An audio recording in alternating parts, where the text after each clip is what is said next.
You try to help this little boy? Right. Okay? Previously on Serial. And don't you think you owe it to him to tell this jury who shot this little boy and not be afraid anymore, sir? The defense attorney came to me at the first pretrial and said, "You're going to dismiss this." You, sir, are going to be looking at the harshest possible penalty. Okay? It pisses me all the way off. Like, every time I go outside, I just look at everybody different. Like, you know what happened, but you won't say nothing. I don't think that's what happened. That's what my lawyer told me. He said that's why you're getting out? Yeah.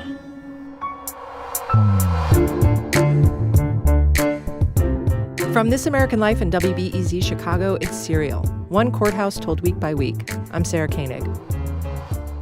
This is one of those cases that is so puzzling because so many people are so certain of what they saw or who was involved, and we just have no way of knowing what it is and what it isn't. And, you know, one break could change all of that. One break could change it all. This is a prosecutor named Brian Rigan. He's talking about the Aviel Wakefield case, the one where the baby was shot in the car. He and another prosecutor were in charge of that case. They're the ones who sought a 13-count indictment against Deon Holmes. They're the ones who argued a year later to let him go. And it eats at Brian that they haven't solved it. And like, why does it have to be this one? Why does it have to be the 5-month-old? When I asked to interview someone about Aviel's case, the county prosecutor's office easily could have said, "This is still an open investigation. We can't comment." But they did not do that. Instead, they gave me Brian, and Brian told me a lot. I went to Brian chiefly to find out why the case fell apart.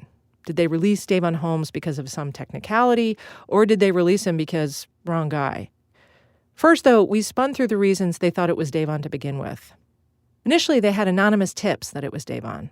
People who said, "This is what I know, but you didn't hear it from me." Just said, nope, this is my information. You'll never find me. If you bring me into court or if you try to put me on paper or record me, I'll deny that I ever said any of this stuff. But, you know, meet me in this park at 8 o'clock and I'll tell you. I mean, really like the stuff you see in the movies.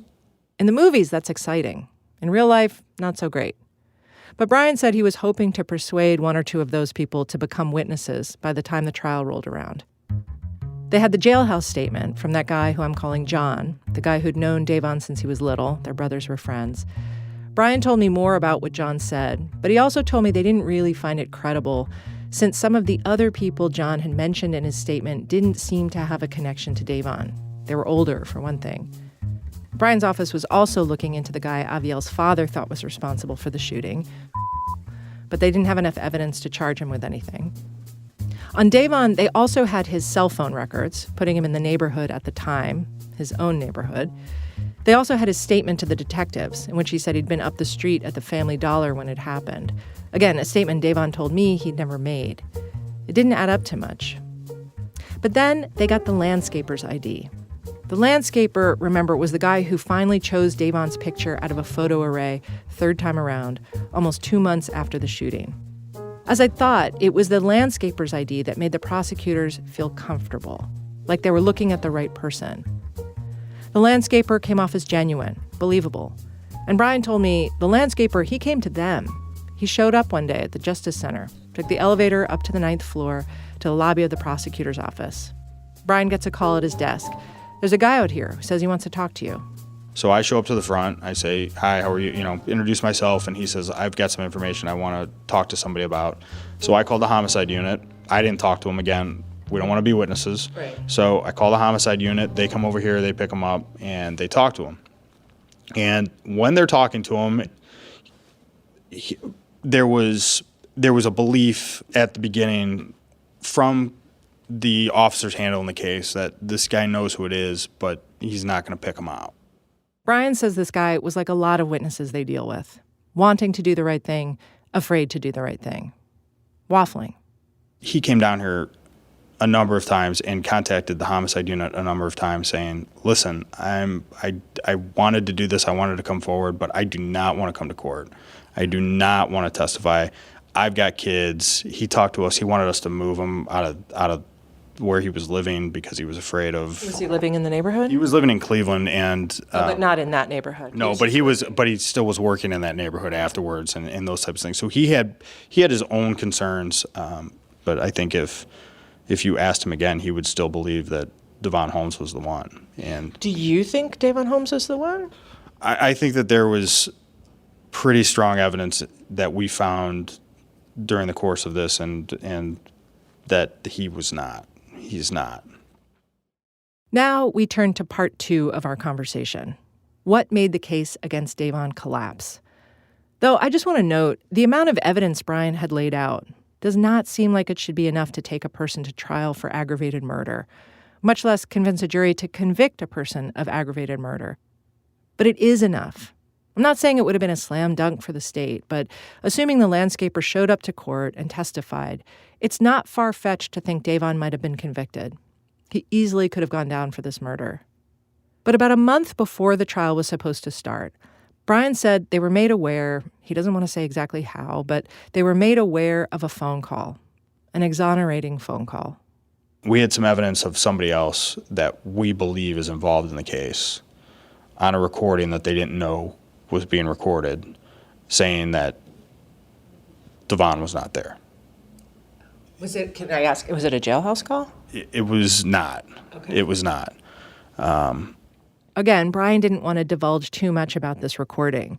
He thinks that if this case is ever going to be solved, this call might be the key. So he doesn't want to say too much about it. But what surprised me was it didn't come from the detectives. It didn't come from their side. The most I can say is the recording came to them.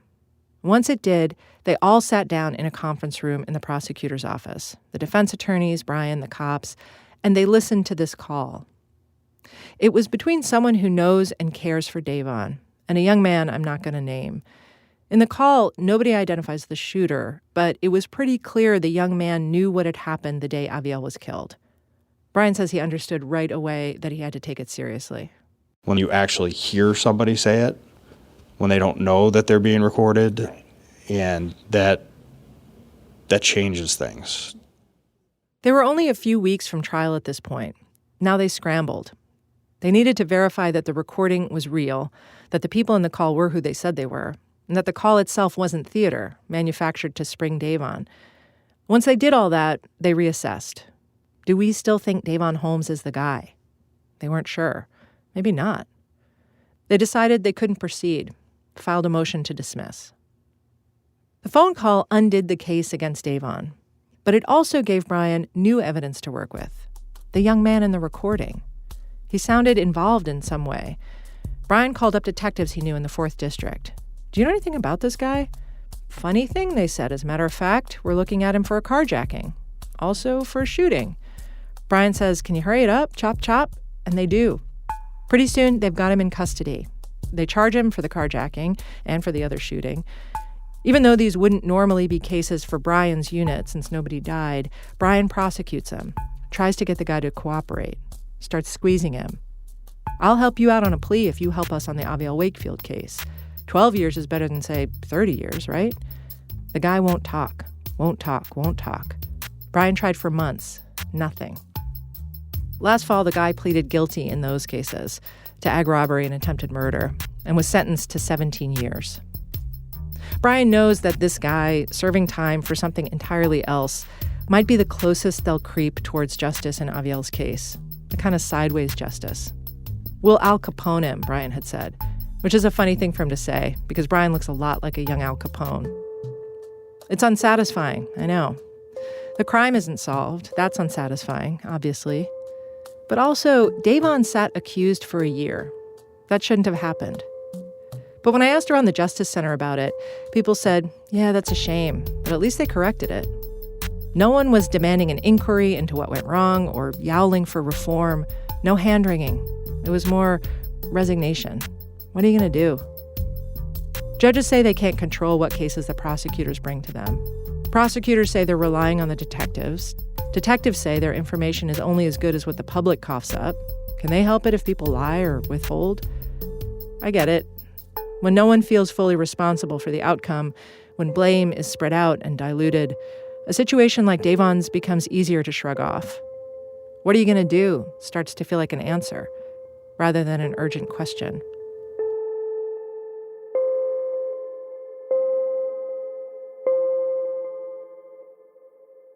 I ended up spending a bunch of time with Brian Rigan, hanging around while he did his job, in part because I liked him right away, and also because he is one of the most powerful people in the Justice Center.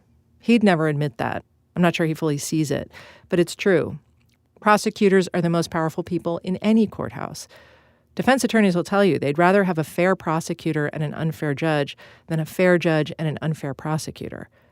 Because of all the people who shape a criminal case, the prosecutor has the most discretion, especially at the crucial beginning when the thing is still germinating. The prosecutor's deciding whom to charge and with what crimes. He's also deciding what the plea deal is going to look like. And don't tell the judges in the building, but often the prosecutor is more or less deciding the sentences people get. Because of this big power they hold, prosecutors of late have been the focus of blame for a lot of the problems in our system and the focus of reform efforts. And that's not undeserved, but it is incomplete. Most of the prosecutors I've talked to, it's not that they're gunning for cheap assembly line justice or for unprecedented, discriminatory, devastatingly high rates of incarceration. It's that that's the job we've given them. I feel like I can't explain this without telling you some history of how we got here, but I want to explain it. So here goes. Our worst modern era of crime in the U.S., if you look at the FBI stats, began in the 1960s and 70s. Most people now agree we were under-policing and also under-incarcerating.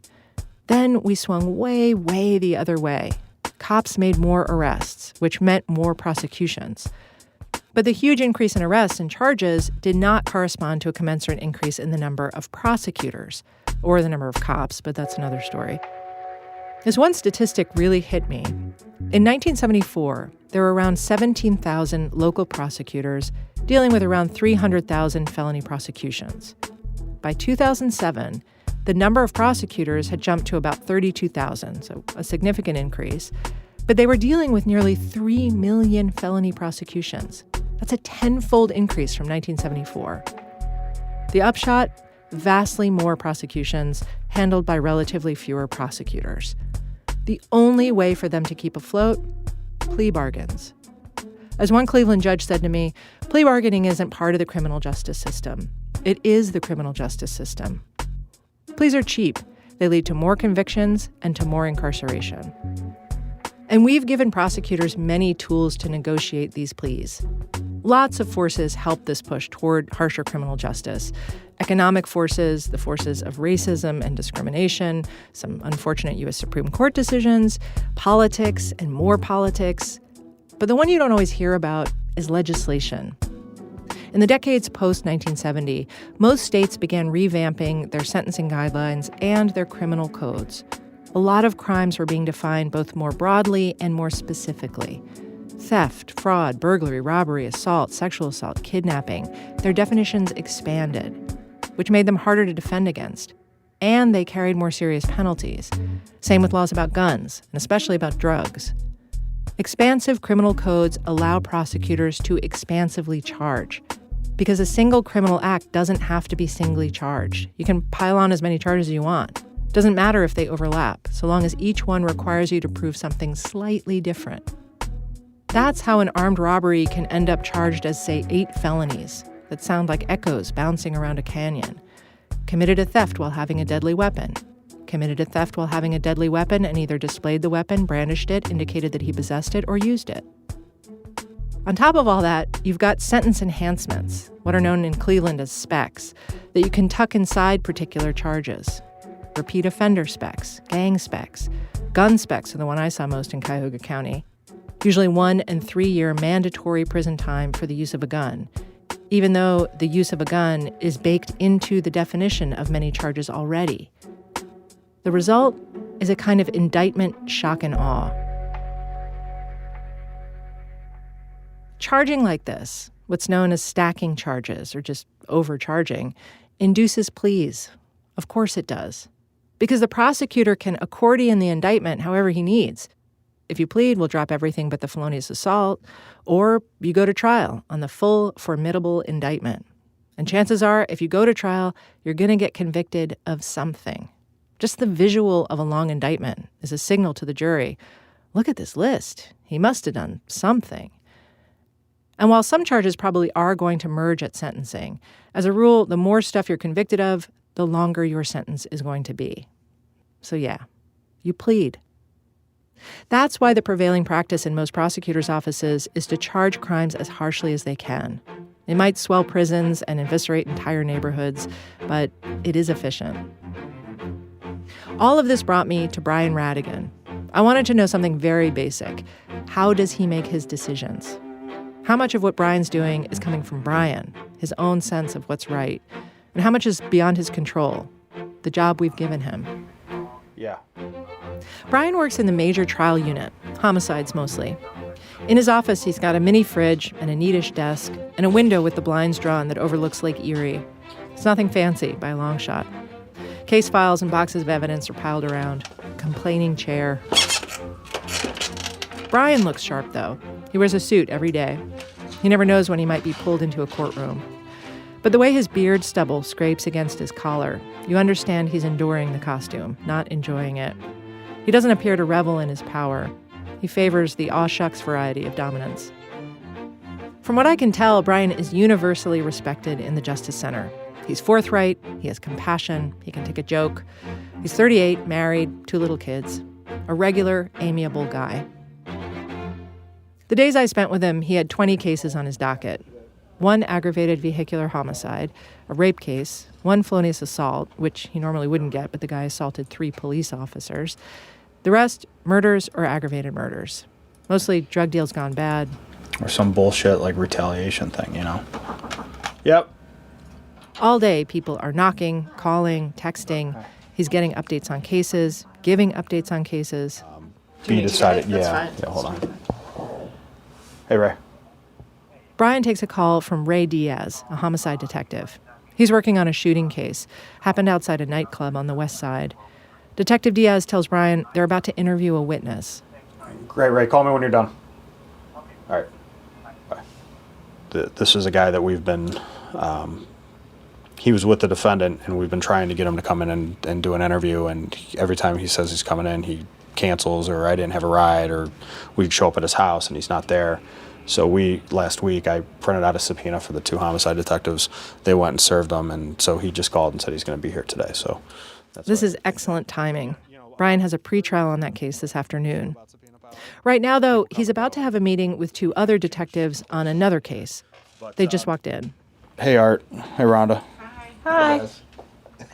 Art Eccles and Rhonda Gray, the same one from Davon's case. And no, they wouldn't let me record them. They were there to talk about a case that had made the news. It wasn't the kind of shooting you usually hear about in Cleveland. It had started as a squabble between strangers on a city bus, and then spilled onto the sidewalk, where an older man had shot and killed a younger man. Brian explained to me that this case was unusual for them because the entire episode was recorded by security cameras on the bus. This is one of those rare cases where you see the whole story. 90% of our cases, we're not watching them unfold. And if something is caught on camera or whatever, usually it's from a distance and you don't hear the dialogue and you don't get to see everybody's reaction. You don't have 7 different angles or 9 different angles of it. You know, this is like the outlier, crazy, I can't believe I have to watch this whole thing and see all the decisions that were made that led to this guy dying. Because you're watching it. You're watching like, God, and you want to tell him, like, just stay out the bus, just stay out the bus. This incident happened 3.5 weeks earlier. The older guy was in jail, but he hadn't been indicted yet. Their meeting with detectives this morning is to figure out how they're going to handle it, what charges Brian should present to the grand jury. This is a tricky one, though. Because Brian can see how the whole thing unspooled, now he's not sure a crime even occurred. The stories in the newspaper had quoted police as saying that the older guy, the shooter, had been harassing passengers on the bus. But the bus videos show the opposite. The older guy, the shooter, he was the one being provoked. It's possible this was self-defense. We go to a conference room. There's a big screen set up so they can watch the footage from the bus. Brian had mentioned something about 7 or 9 camera angles, and I thought he was joking, but he wasn't. For exactly this reason, crime. City buses in Cleveland are wired up like itinerant bank vaults. The footage we're watching starts from before the beginning, when everything was calm. Okay, well, have a good one, and thank you. Thank you. The older guy, the shooter, his name is Abdul Rahman. had gotten on the bus at Public Square, right near the Justice Center. He's in his early 60s, but he looks older. He's got a long gray beard, a loose sweatshirt. He's scruffy. He's not homeless, but he might have been mistaken for homeless. You see Mr. Rahman sitting in a window seat by the rear doors of the bus, minding his own business. He's holding what looks like a folded newspaper or magazine in his hand. Then a younger guy sits down next to him. They don't know each other, but evidently the younger guy starts insulting Mr. Rahman. You can't make out what he's saying, but other passengers told the cops later that he was complaining to Mr. Rahman that he smelled bad. This younger guy is not the one who gets shot, by the way. Mr. Rahman gets up, tries to leave his seat. The younger man blocks him. Brian's watched all this before, but he can't help wishing it won't go the way it's going to go. This guy just keeps jawing at him. Just go sit. There's an open spot right up there. Just go sit there. The younger guy is being an asshole. He's ginning up a confrontation. But as Brian pointed out, assholery is not a criminal offense. He finally lets Mr. Rahman pass. Mr. Rahman stands by the bus doors, but he doesn't move to a different part of the bus. He's still arguing with the younger guy, who's starting to get physical now. He slaps the folded magazine from Mr. Rahman's hand. Mr. Rahman bends rather gracefully to the floor, picks it up. Did he say you're going to get shot? It's not clear, but you can hear Mr. Rahman say, "I like my freedom," as in, I'm not going to fight with you. I like my freedom. They start name-calling. Bitch, you bitch. Younger guy says, "Call me another bitch, I'm going to fuck you up." It's familiar, this scene. A bunch of strangers getting into it on public transportation. And the whole time you're doing the bystander's trigonometry. How long till my stop?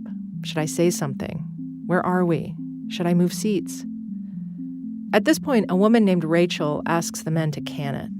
She's sitting nearby with a few other people, including her boyfriend, Andrew Easley, the man who's going to get killed in about 2 minutes.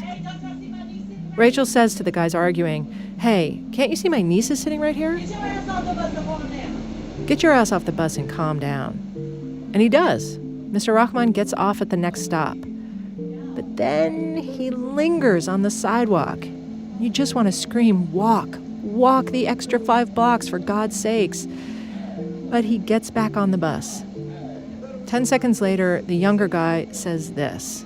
It is especially hard to hear, but it's important, because it's possible this is what jacked up the situation. He says, "I got a CCW." CCW stands for carrying a concealed weapon, gun license. He's implying that he's armed right now, legally. He does not have a gun, but presumably Mr. Rahman doesn't know that. Then the younger guy pulls the cord to signal he wants to get off at the next stop. He says to Mr. Rahman, "Come on, let's get off the bus." Like, let's take it outside, you and me. He's up in Mr. Rahman's face, starts slapping at him. Suddenly, Mr. Rahman pulls a gun, his own gun. He's got it in his right hand, and he points it at the younger guy's head. Rachel and the other people on the bus start freaking out. The bus pulls up to the stop. Rachel muscles her way to where Mr. Rahman is. The doors open, and then she kicks him square in the butt, straight off the bus, onto the sidewalk. Her boyfriend, Andrew Easley, is right behind her now. He steps off the bus. He's tall and lanky, dressed all in white, long white shorts, white shirt, white hat, white sneakers. He strides toward Mr. Rahman, who's walking backwards now. Mr. Rahman holds up his gun again, waves it around a little. Andrew Easley retreats quickly back onto the bus, where the younger guy who started all this is hovering by the open doors. Then you hear Rachel and someone else say something you especially wish they had not said, which is, "That's a water gun." Mr. Rahman is walking away now, but Andrew and the younger guy go after him again. Finally, right as someone on the bus says something like, "Why do you all got to beat up on this old man?" Mr. Rahman shoots Andrew Easley in the torso. He falls. Someone starts screaming. Mr. Rahman jogs away.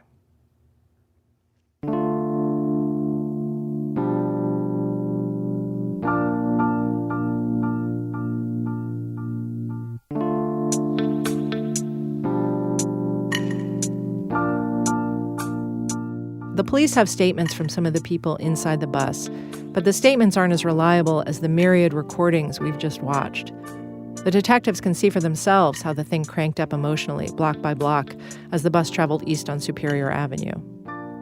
At Mr. Rahman's house, they found a gun. It fell out onto Detective Eccles' foot when he was looking through Mr. Rahman's clothes. They don't have casings, but they're 99% sure it's the same gun from the bus. So no question what happened here. Abdul Rahman used his own gun to shoot Andrew Easley. The question is, was it a crime? Okay, Brian says, so really the issue is, did he have a choice? He had these two guys coming after him. One of the detectives nudges back, says, I feel that argument won't work. After all, Mr. Rahman could have made other choices. He could have gotten off the bus earlier. Brian says, when he gets off the bus the last time, he's walking away. He's not re-engaging. And he's got two guys after him. One of the detectives suggests Brian might change his mind when he sees this one last video. We watched it later. One more camera angle. The part the detectives wanted Brian to see is Mr. Rahman's posture, right at the end. So at that point, he's going backwards, but he is doing that weird boxing shuffle.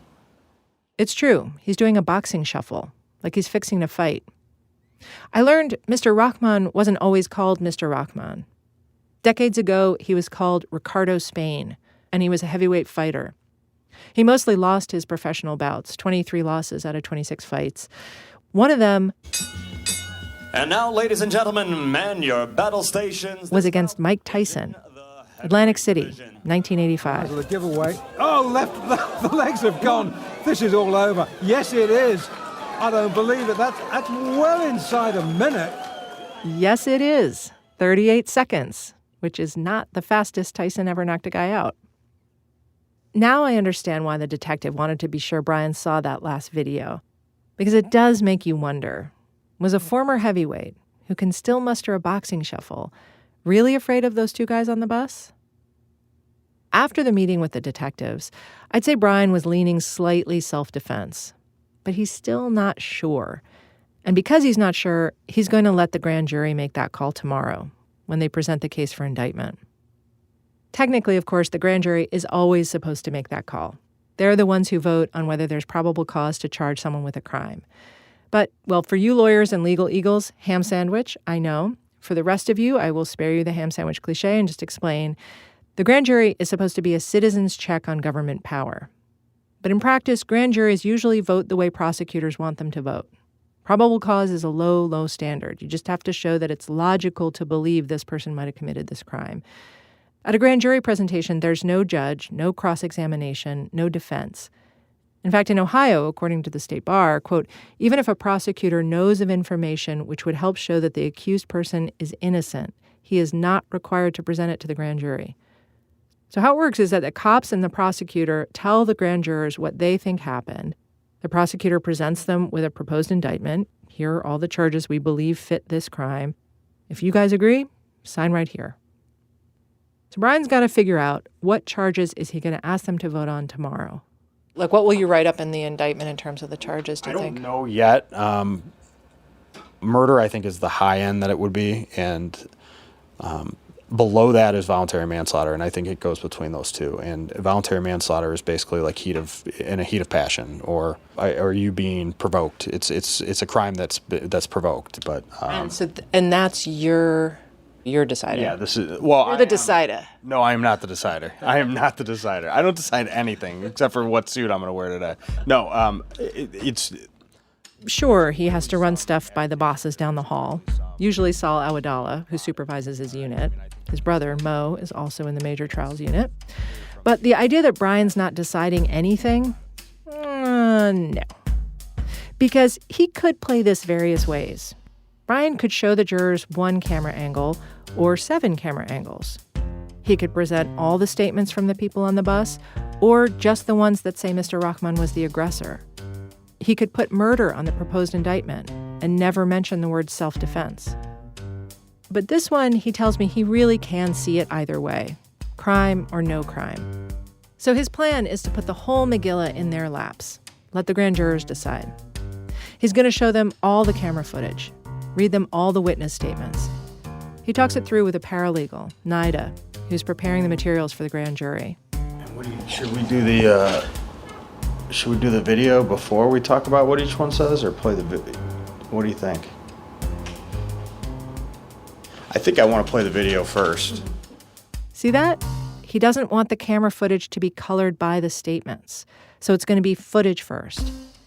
And he decides he is not only going to mention self-defense, he's going to explain self-defense, tell them what the legal elements are. I might have you throw something together for me real quick on self-defense. I've got stuff. Let me go see if I can find it. He goes and gets the pages. To establish self-defense, the following elements must be shown, and this is out of a Ohio Supreme Court case. The slayer was not at fault in creating the situation, giving rise to the situation. Slayer had a bona fide belief that he was in imminent danger of death or great bodily harm. You didn't instigate it. You had a genuine fear that you'd be killed or badly hurt. You fulfilled your, quote, duty to retreat, meaning you tried to get away. But if you just want to add in those two things, I'm going to give it to you. I'm going to give it to you, and then you can... A while later, Brian tells me he's thinking he's not going to put murder on there, just the voluntary manslaughter. This is not set in stone yet, but I believe it's just going to be voluntary manslaughter. I don't think there's going to be a murder charge. When did that get decided? It hasn't been decided. That's why I said I think that's what it's going to be. But there's clearly some agitation here. There's clearly some, he's being prodded. All right. I mean, I think you can see that in the video. It's clear from the beginning. The kid won't even let him get out of the seat. I mean, there's some. He didn't start this, so we'll see. And then and it could be. I mean, here and really from my perspective, like it's not not so much matter what I think right now. It's kind of what the grand jury is going to think, So I'll play it for them and tell them. I mean, you have a point of view that's going to come across for sure. How you present things, what you stress. It's probably hugely influential. I don't mean in a creepy way. I just mean like. Yeah, I think so. But I also try to be fair to the process. I mean, I don't want them to just say, well, what do you think? What do you think? Because then what's the point? I might as well just. If I was going to do it that way, why even do the whole thing? Why play the video for them? Why talk about what each witness in there says? Why talk about where they are in the bus? I could just go in there and say, he shot him. He shouldn't have shot him. Indict him with murder. If in a case like this, I think it is so important to give the full picture. And if they have the full picture, they should be able to make the decision based on that, not on what I say. Afterwards, I went down to the first floor atrium to get a snack. The atrium has a little cafe and tables and chairs that you have to choose carefully because they are frequently sprinkled with bird poop. Now you know. I was chatting with Emmanuel, and then we started talking to these 3 defense attorneys we knew at a nearby table. I told them about the Rahman case, about how much material Brian Rigan was going to show the grand jury. And their faces. One looked furious. Another was smirking. I feel like one of them rolled his eyes at me, but I might be making that up. Regardless, the gist was clear. He's putting on a show for you. It's never like that, they said. They never have that much evidence before they go to the grand jury. People get indicted for stuff in 90 seconds. No discussion. They knew you were coming, sucker. These are all people who know Brian Rigan, who respect him. But such was their disbelief that actual fairness could be at work upstairs. They almost couldn't allow it was possible. I told Brian about this conversation, a little awkwardly. He was just like, oh, you got played, sister. I'm not telling you who said it. Why? Because, why not? No, because then I'll be busted. Off the record, it's all right. Ted, Jack, Bob, your secret's safe with me. I did not tell. But I did want to know, what did Brian think of what the defense attorneys were saying? That prosecutors and cops are taking cases before the grand jury, often seeking severe charges based on thin information, before the crime has been investigated in any real way. His answer was, yeah, that does happen. Sometimes you do get cases that are solid right from the get-go, or maybe get lucky with evidence, like with this Rahman case. And again, sometimes there's just not enough there, and or we think we have enough, and then you learn information on later on. And again, remember, a lot of times too, you're under a time crunch. he's talking about speedy trial rights for defendants. Also, if they don't indict within 10 days, the defendant gets a preliminary hearing before a judge to determine probable cause, which the prosecution does not want. That is a whole procedural nonsense that you do not want me to get into right now, I promise. But what it all means is that they are in a hurry to get cases to the grand jury. Brian told me it's all about speed, unfortunately. And again, speed might not be a problem if you didn't have 13,000 felonies to process. But you do. So yeah, it's obviously not ideal when investigations aren't fully cooked. But Brian said, sometimes you've got a major crime in front of you. If somebody's arrested for it and you got to make a determination, I mean, what are you going to do? If you really think that you have the guy, that you have the right guy, do you want him out on the street to, say it's a murder? You want him on the street to go do another one? Or do you say, I think we've got enough here? It's not perfect. And sometimes, because of that, he said, they make mistakes. And sometimes, because of that, and this is me talking now, you end up with cases like Deon's. But what are you going to do? More after the break.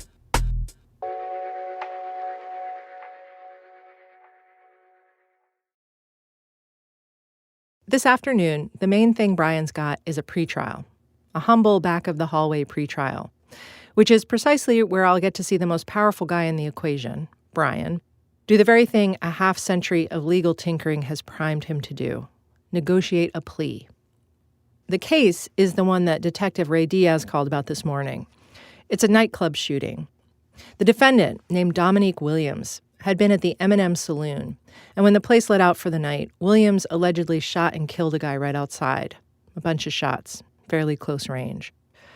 As Williams was running away, an off-duty police officer working security at the club started after him, and Williams shot at him. Didn't hit him, but the cop shot back and hit Dominique Williams in the butt. He was arrested on the spot. A gun was found under a porch nearby. Detective Diaz calls again and tells Brian about the witness he'd brought in to interview. The witness is a friend Williams was at the bar with, and apparently the friend talked. Okay. So he's identified Williams as a shooter then?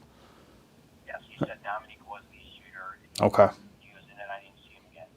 All right. Well, that's a pretty good statement for us then, I guess, huh? Yeah. When you come up, Ray, you think you'll be done with him by what time is it? Shit, it's already 1:15. Okay. Brian's pretrial in this case starts in 15 minutes. This call puts Brian in a stronger position to negotiate.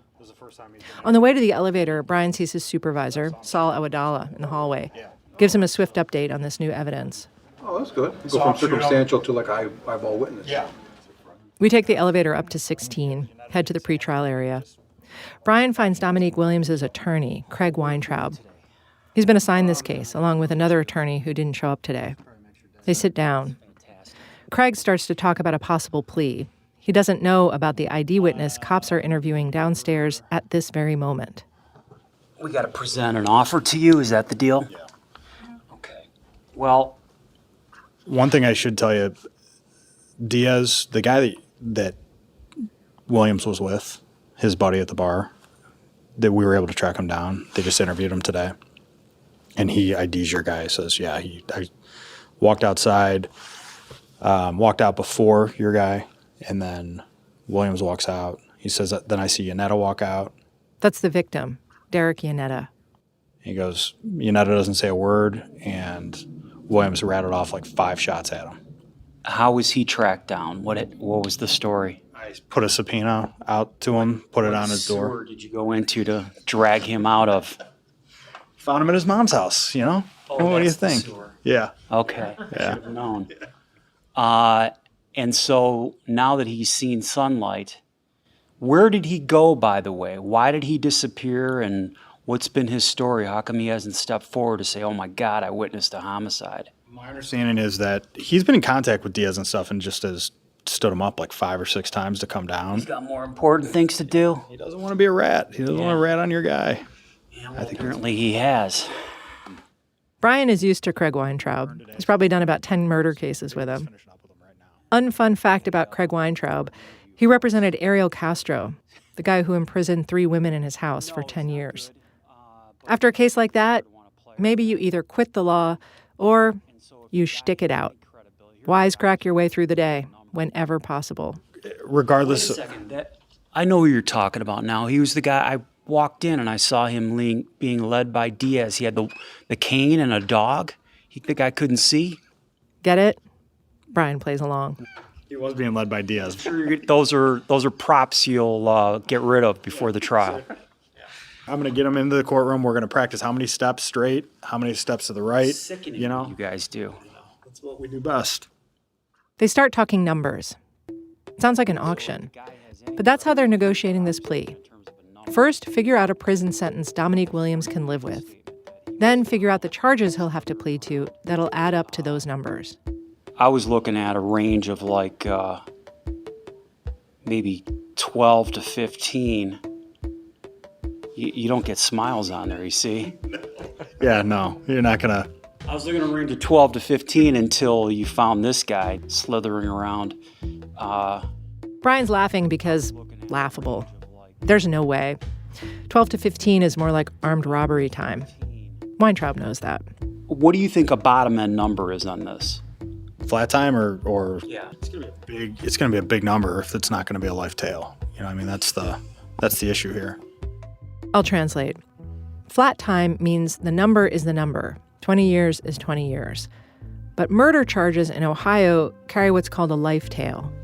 Murder starts at a mandatory 15 to life. Aggravated murder starts at a mandatory 20 to life.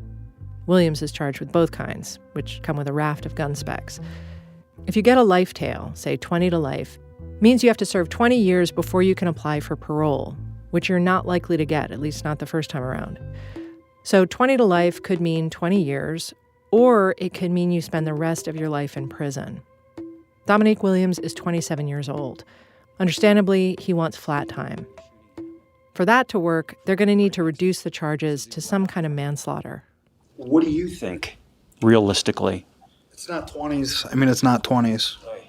It's not 20s. I thought last time you said it was going to be in the high 20s. That was before the other guy said, yeah, he's the one that shot him, and I watched him. Help you, huh? Yeah, it's not a good fact for you guys.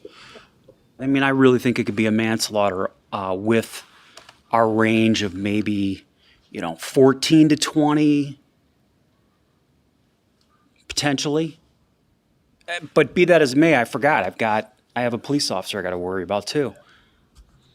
So keep that in mind. I mean, that's where you're talking. If you want to range, you're talking high 20s into mid 30s probably, or he just takes it on the chin and does a murder, and he's got the life tail. All right, let's figure it out. Yeah. Whatever number they settle on, they're confident the judge will go for it.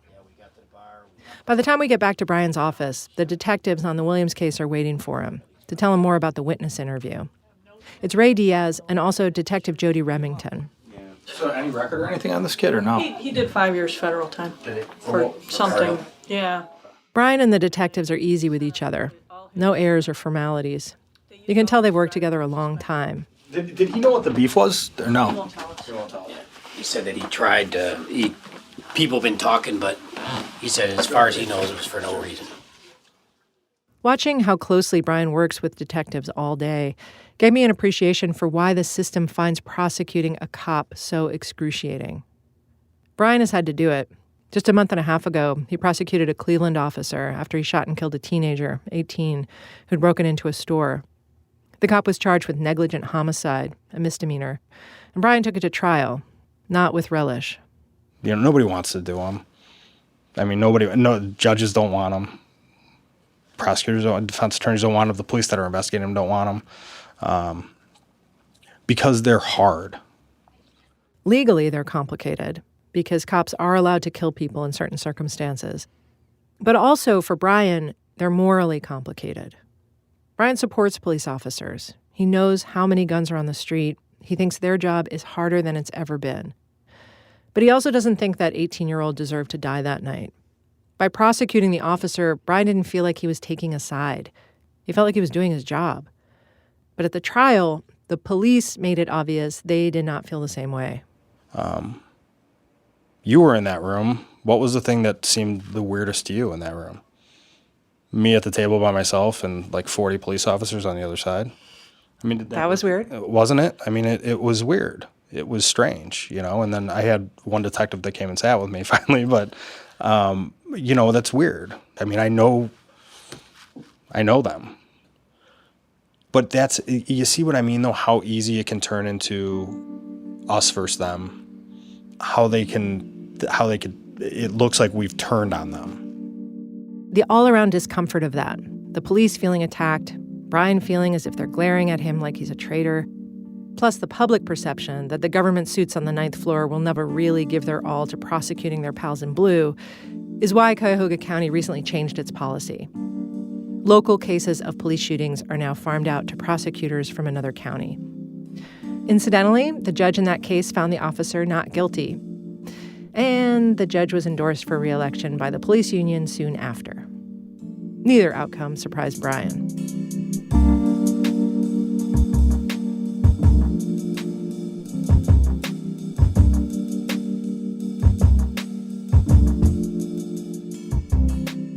Back to the Dominique Williams case, the nightclub shooting. Brian asked the detectives what they think Williams' sentence should be. I know you guys usually don't give a shit, but what do you guys think of for a number for Williams?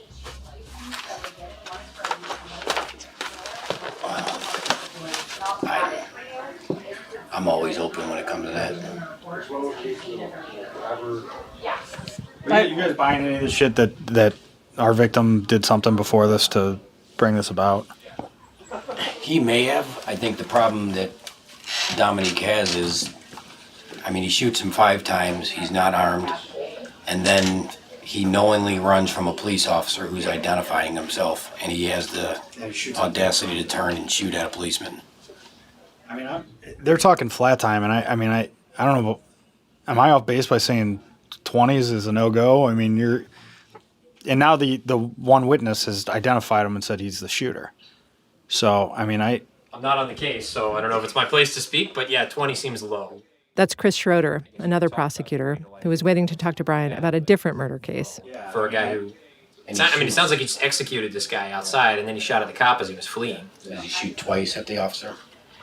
Did you find 2 casings on that side? I know we found 2 casings, but I know the policeman thought he shot more. Right. But even this, who we brought in today, said he stood over him and shot him. Oh, after he was down, he stood over. Yeah. I mean, so it's if he wants flat time, it's at least 30, right? I mean, I would, yeah. Okay. After the detectives left, Brian and Chris Schroeder discussed a double homicide. If that guy wants to plead, Chris said it'd have to be something like 40 to life or 50 to life.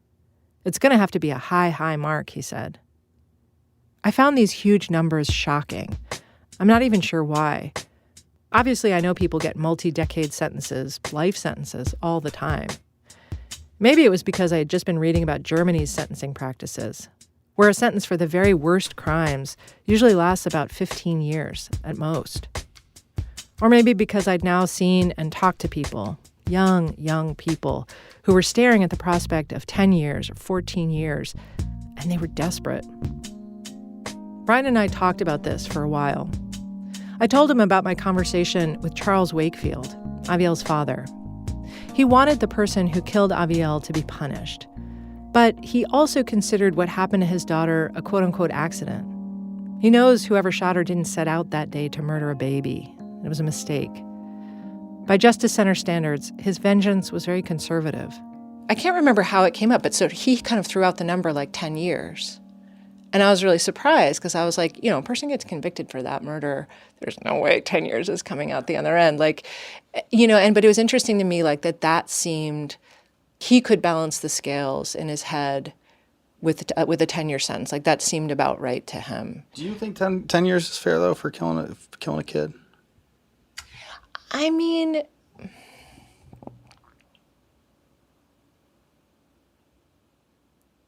I don't know. The fair is such a weird thing because I feel like that's it totally depends on the person, right? So say it's an 18-year-old or a 17-year-old. Maybe 10 years is fair, because by the time that person is closing in on 30 years old, they've totally changed and matured and realized whoa, I made a lot of horrible choices. I don't know that you're going to have a difference between 30 and 50 or 30 and 60 or 30 and 70 in terms of a danger to the public. I get that, but shouldn't there be some aspect of a significant punishment for it too?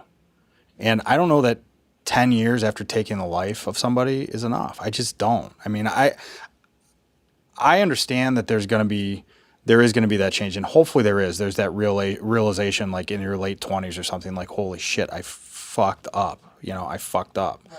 But I don't know that that's just because you have that realization, then you should be able to get out. There should be some aspect of a punishment with it. 10 years is a punishment.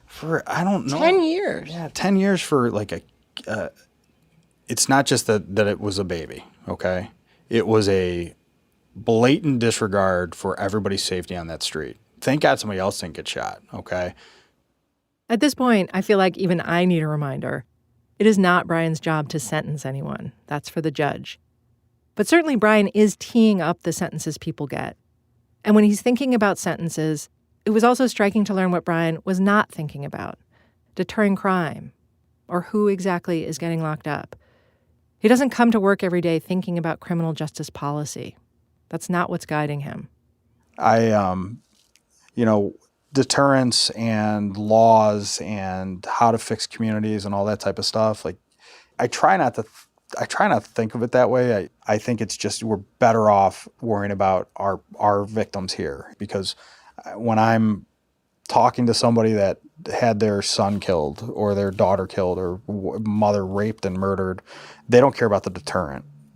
They don't give a shit about somebody else's kid or whatever. They care about what am I doing for them. And that's how I try to keep it. So I try to think of what's the best thing I can do for these people. Sometimes it's a plea, sometimes it's going to trial, whatever.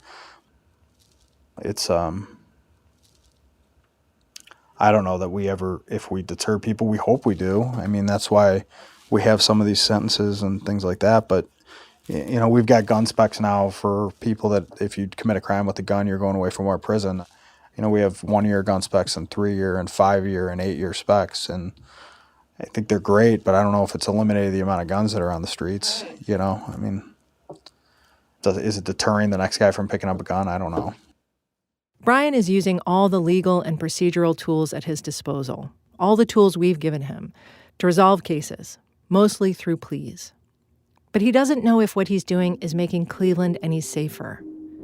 He can't consult research that'll tell him what sentences equal what result, or a statewide database showing whether sentences are being applied equally without racial bias, because, and I know I've mentioned this before, but it bears repeating, because it is a massive black hole in our own understanding of our own criminal justice system, but there is no comprehensive data on sentencing. We don't keep track.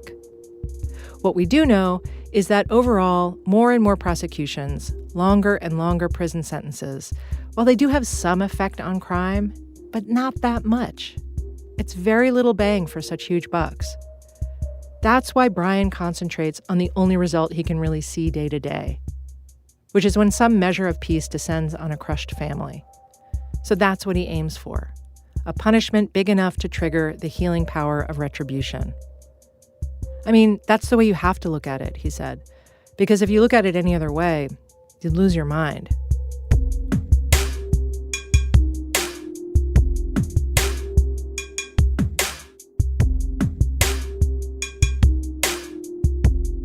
Dominique Williams wasn't going to agree to 30 years flat time. He also rejected an offer of 20 to life. Instead, he took it to trial. He was convicted easily. He is now serving a sentence of 35 years to life. In the grand jury vote on the Abdul Rahman case, they no-billed the voluntary manslaughter. They did not think he should be charged with a crime for shooting Andrew Easley. Seems they decided it was self-defense. After spending about 7 weeks in jail, Mr. Rahman pleaded guilty to illegally having a gun, and he was sentenced to 2 years probation. Brian met with Andrew Easley's family to tell them about the grand jury vote. He said they were unhappy about it, but that he thought they understood it. Many months later, I interviewed Andrew Easley's older sister, Jacqueline. She did not understand it. She had watched the security tapes from the bus. She didn't understand why the prosecutors didn't charge the two people whom she thought incited the thing. Andrew's girlfriend, Rachel, who'd kicked Mr. Rahman off the bus, and the younger man who'd initially bullied Mr. Rahman. And she didn't understand why Mr. Rahman himself wasn't charged. She didn't think he was acting in self-defense when he shot her brother. The two people that did put their hands on, he didn't shoot. So you had every reason to shoot if it was self-defense. You know, they coming up hitting you, slapping you, kicking you. Okay, yeah, self-defense. My brother didn't touch you. My brother ain't said one word to you. Could you understand how a grand jury could watch those same tapes and come to a different conclusion than you did? No. We did ask why, how, why, but, they really didn't give an answer and say, all we do is present, and it's up to the grand jury. That's all I got. Right. Do you believe that? No. I don't know. I mean, I know a lot about the judicial system, politics, but no, I don't believe it. When I asked Jackie what would have been different for her family, what would have felt different if Mr. Rahman had been indicted for murder or manslaughter, she couldn't say exactly.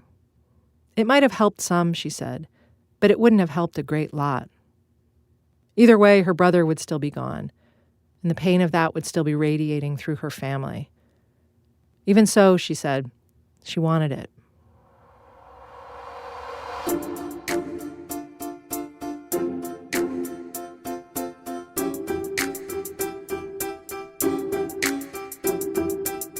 The best outcome you can hope for when a crime happens to you is that your pain is acknowledged, that the person who harmed you is punished, and that you get some reparation.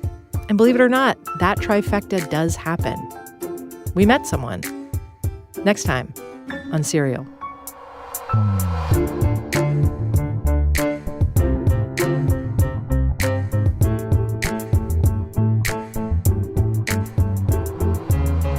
Serial is produced by Julie Snyder, Emmanuel Jochi, Ben Calhoun, and me, with additional reporting by Ida Liaskovsky.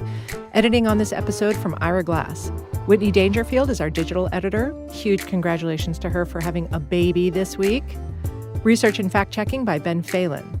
Sound design and mix by Stowe Nelson. Additional production from Kate Belinsky. Music clearance by Anthony Roman. Seth Lind is our director of operations. The Serial staff includes Emily Condon, Julie Whitaker, Cassie Howley, Francis Swanson, and Matt Tierney. Our music is by Adam Dorn and Hal Wilner, with additional music from Matt McGinley, Nick Thorburn, and Wes Schwartz.